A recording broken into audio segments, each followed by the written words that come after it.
Martha was 65 years old when she finally spoke her truth. She had no pension, no retirement savings, no partner by her side, and perhaps most painful of all, no longer a place in the life of the one person she had sacrificed everything for, her son. To the outside world, Martha was just another older woman living alone in a small rented apartment near downtown. Quiet, unassuming, invisible. But behind that quiet exterior was a lifetime of love, heartbreak, and strength. She had raised a child, buried a husband, worked her hands raw for decades, and still ended up with nothing but a roof over her head and a heart full of silence. For many years, Martha believed that aging meant slowly disappearing, that if she wasn't useful, she wasn't wanted. She believed that her worth was tied to what she could give, not who she was. But what she would come to learn, and what she would come to live, is that there is something deeply powerful in starting over, even late in life. This is not a story of loss.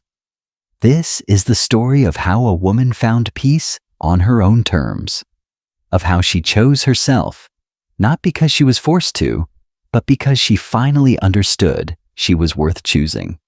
And if you too have ever felt forgotten, pushed aside, or left behind, then maybe this story is yours as well. 1. The loss. When everything fell apart. Martha had always believed that old age would come with peace. She imagined evenings on the porch with her husband Tom, watching the sky turn pink over the hills of Kentucky. She imagined Sunday dinners with her son, and maybe, one day, grandchildren laughing in the yard. That was the picture she had painted for herself, a quiet, simple life full of love. But life, as she would come to learn, doesn't always follow the plans we hold so tightly in our hearts. The day Tom died was cold. The sky had turned a dull gray by mid-morning, and a mist settled over the fields.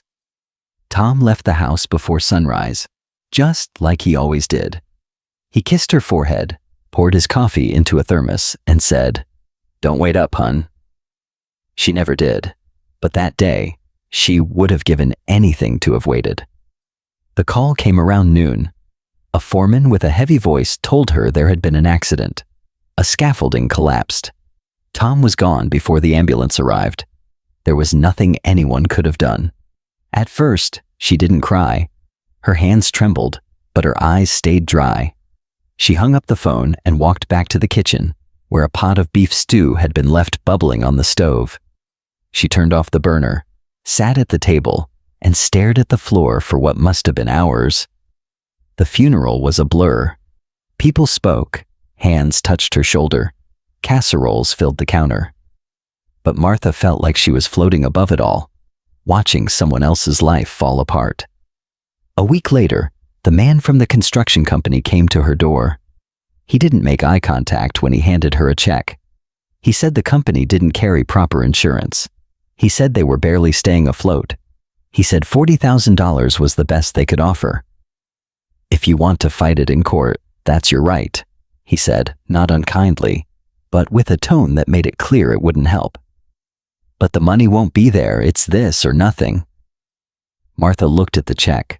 Her hands were dry and cracked from years of working the land, but they trembled like a leaf as she held that slip of paper. $40,000. It felt like a slap.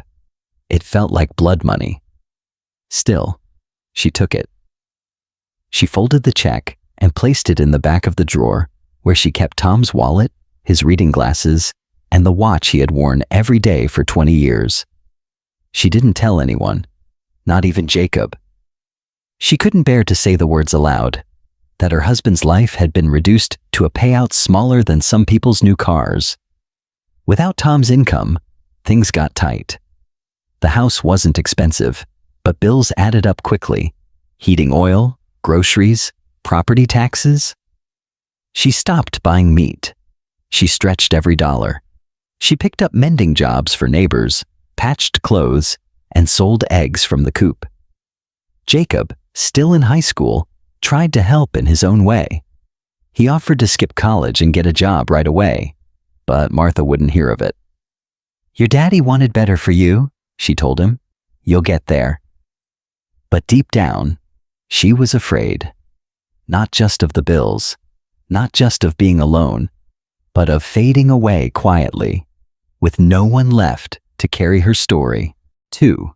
The sacrifice, giving it all to the ones we love.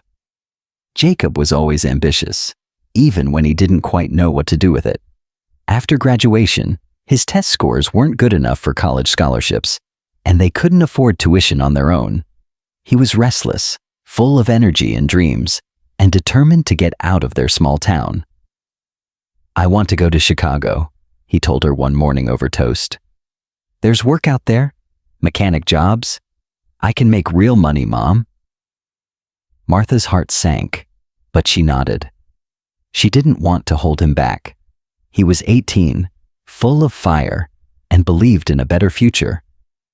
How could she be the one to say no? Before he left, she gave him $1,000 in cash, money she had saved over months by cutting every corner she could. "Just in case of emergency," she told him. "Don't touch it unless you really need to." Jacob hugged her tight, kissed her cheek, and promised to call every Sunday. At first, he did. He called every week, just like he said. He told her about the city, how fast everything moved, how loud it was, how different it felt from home. He said he was working at a repair shop, starting with oil changes and tire rotations, but that the manager liked him. Then one Sunday, the tone of the call changed. He sounded nervous, hesitant. "Mom," he said, "can I ask you something?" He explained that rent was expensive, $1,000 per month, just for a studio apartment. "That's $12,000 a year just disappearing," he said. "It's like I'm throwing money away." Then came the request. If I had a little help, I could buy something, a small place. I found a unit that's just the right size and the bank will give me a loan. But I need help with the down payment. I was thinking, maybe the money from Dad. Martha felt her chest tighten. That money had sat untouched for nearly 2 years. She thought of it as sacred, Tom's final gift, a safety net for emergencies. Her backup plan if everything else fell apart. Still, Jacob's voice was soft, full of hope. "It's for us, Mom. For you too. One day, I'll bring you to the city. We'll live in the apartment together when I make enough. You won't have to worry anymore." She wanted to believe him. She needed to believe him. So she said yes. The next day, she went to the bank, transferred all $40,000 to her son's account. Jacob bought the apartment. It was small and unfinished, but it was his. He sent her a photo. Bare walls, a mattress on the floor, a single window with the city skyline in the distance. Martha printed it out and pinned it to the wall above her sewing machine. She looked at it every day. She started working harder, planted more in the garden, took on more sewing repairs, raised 2 pigs instead of 1, sold everything she could during the holidays, and mailed him the earnings. When Jacob came home that first Christmas, she handed him $500 in cash. "For paint or furniture," she said. He smiled and took it, but didn't say much else. She never asked for anything in return. She didn't need to. The joy she saw in his eyes, however fleeting, was enough. Or so she told herself. What she didn't know then, what she couldn't have known, was that this would be the beginning of a slow unraveling, one where promises faded into silence, one where love would be taken for granted, and one where Martha would have to find the strength to build a life again, not through her son, but through herself. 3. The invisible mother, forgotten but still here. Time has a way of thinning even the thickest bonds when effort is no longer mutual. For Martha, the distance between her and Jacob had grown quietly, like dust in the corners of a once lived-in room. At first, the calls came once a week, then once every 2. Eventually, they became unpredictable, sporadic, rushed, and often initiated by her rather than him. Martha never said anything about it. She told herself Jacob was busy, adjusting to life in the city, maybe even overwhelmed by work or bills. But she felt it. The silence, the space, the slow unraveling of connection. Still, she sent him small care packages, batches of cookies, wool socks, letters folded with $10 bills tucked inside. She added little notes with each one. Stay warm, or don't forget to eat, or love you always. Jacob rarely responded, but she clung to the idea that he appreciated them. That somewhere inside, he still felt her love, even if he didn't say it out loud. Then came the wedding. Not through a phone call, not through Jacob, but through a neighbor. One crisp autumn morning, as Martha was bringing in her laundry from the line, her neighbor, Connie, came over with a bright envelope in hand. "I think this was delivered to me by mistake," she said with a small smile. "Congratulations." Martha stared at the envelope. Her hands felt suddenly heavy. Inside was an invitation, elegant script, thick paper, a gold border. Jacob was getting married. The wedding was in 2 weeks. In Chicago. She read it again and again. The words didn't change, but her heart did. First disbelief, then confusion, then something harder, grief. He hadn't called, hadn't told her, not even a mention. For 3 days, she said nothing to anyone. She folded the invitation and placed it next to the photo of Jacob she kept on her nightstand. At night, she stared at it and wondered, was I not meant to know? Or did he simply forget that I might want to be there? On the 4th day, she made up her mind. She packed her best dress, a navy blue one with a modest neckline and lace trim she'd worn to church weddings over the years. She booked a bus ticket to Chicago. 12 hours, 2 transfers. She didn't care. She would go. She would show up. The chapel was beautiful, modern, with floor-to-ceiling windows and white roses lining the aisle. Everything looked expensive, tastefully arranged. The guests were dressed in tailored suits and pastel dresses, their smiles fixed and practiced. Martha found her name on a place card near the back of the hall. Her seat was in the last row, next to the door. She sat quietly, folding her hands in her lap. No one greeted her. No one asked who she was. Not even Jacob. When the music swelled and he walked down the aisle, he never looked in her direction. Not once. Tears filled her eyes, but she blinked them away. She didn't want to cause a scene. She didn't want pity. She just wanted, for a moment, to feel like his mother again. But she didn't. During the reception, she lingered along the wall, watching from a distance. She saw her son dancing with his bride, laughing with her family, toasting with champagne. Martha tried to catch his eye. She raised her hand once, half-heartedly. He never looked over. No one asked her to join for photos. No one asked her to stand beside the bride and groom. It was as if she wasn't there at all. She left before dessert was served. That night, in the small motel room near the Greyhound station, Martha sat on the edge of the bed, her hands clasped tightly in her lap. The silence in the room was thick. She whispered into the darkness, not expecting an answer. "I don't think he saw me." 4. The betrayal. Used, ignored, discarded. After the wedding, things became even quieter.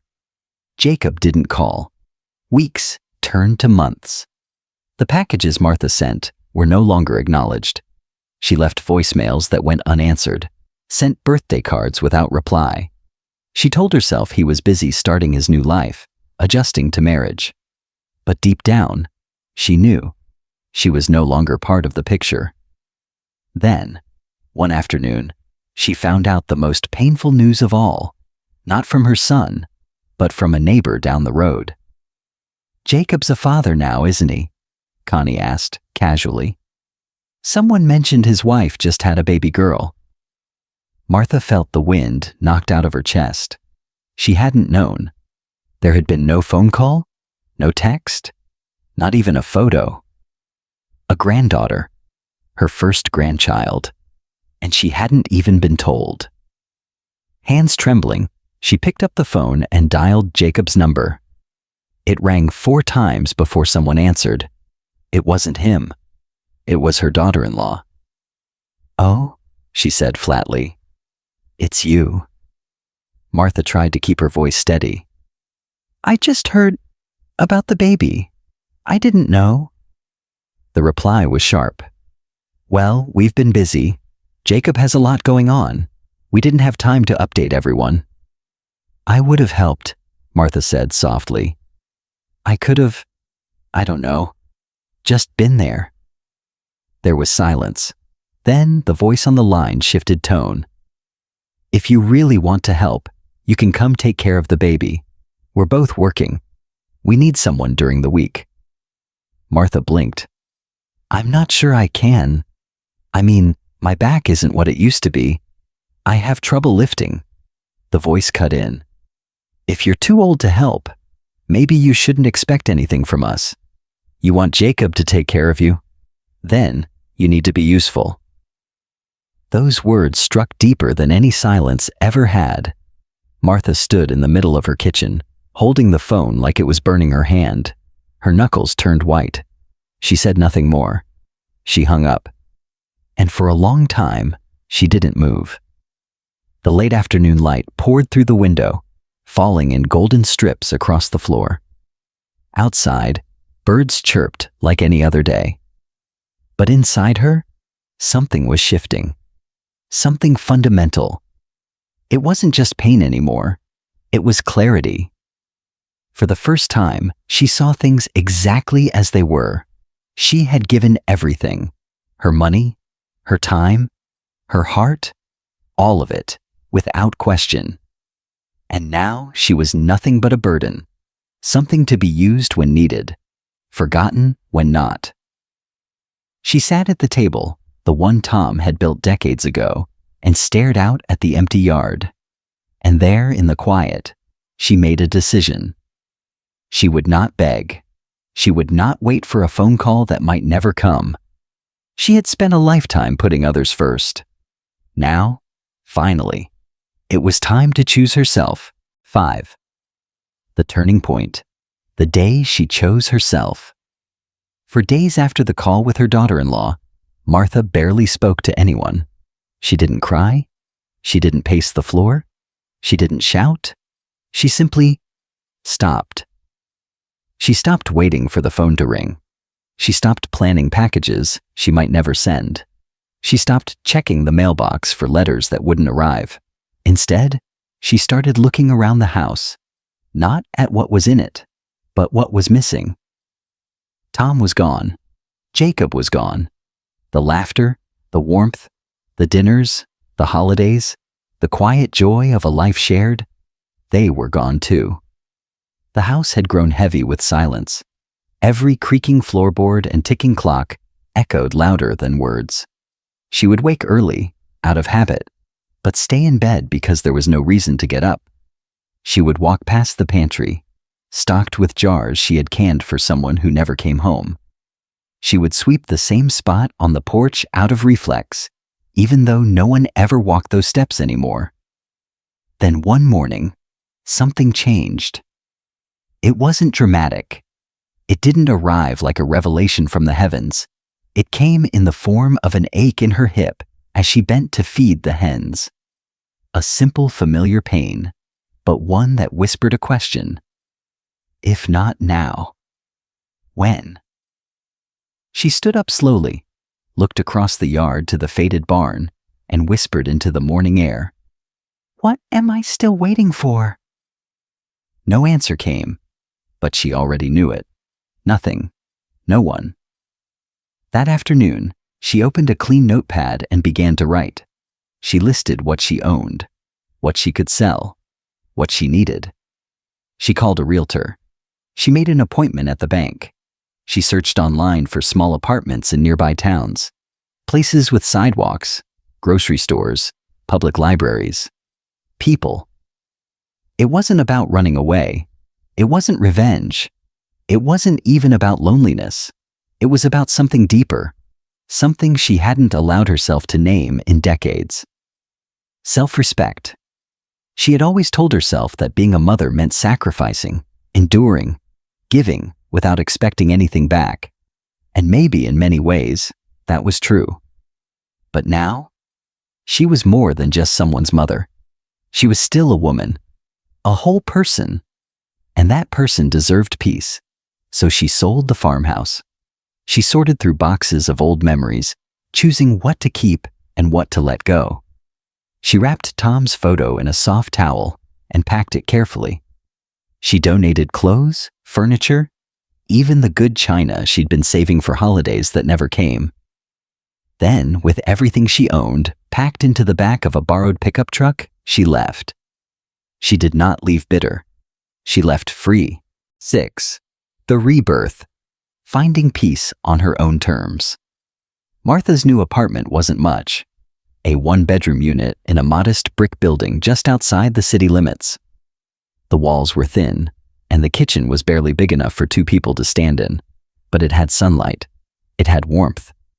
It had silence that didn't ache. It comforted. Her neighbors were kind, quiet, mostly retired.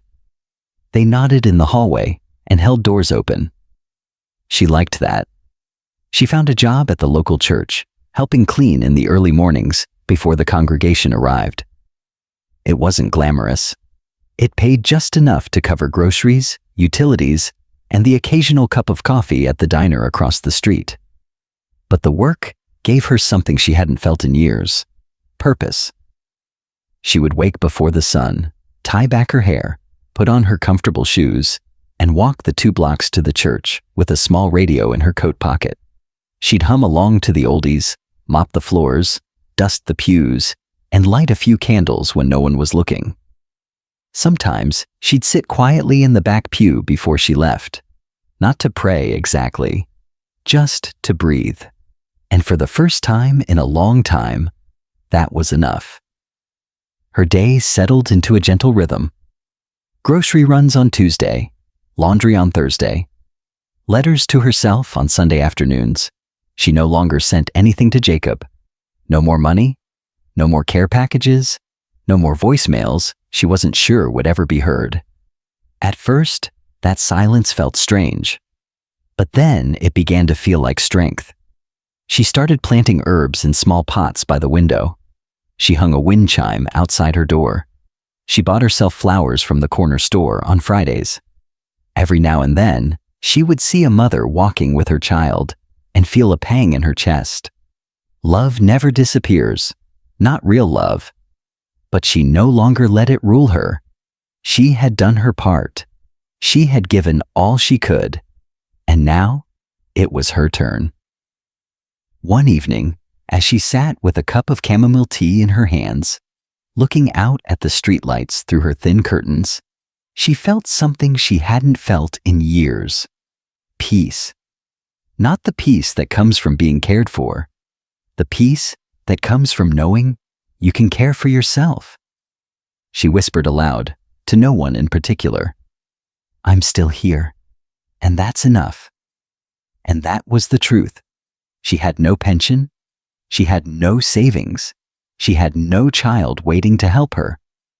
But she had herself. Her steady hands, her sharp mind, her quiet dignity, her new life. And in that, she had everything she needed. You are not alone. Martha's story is not rare. It's quiet. It's common. And that's what makes it so powerful.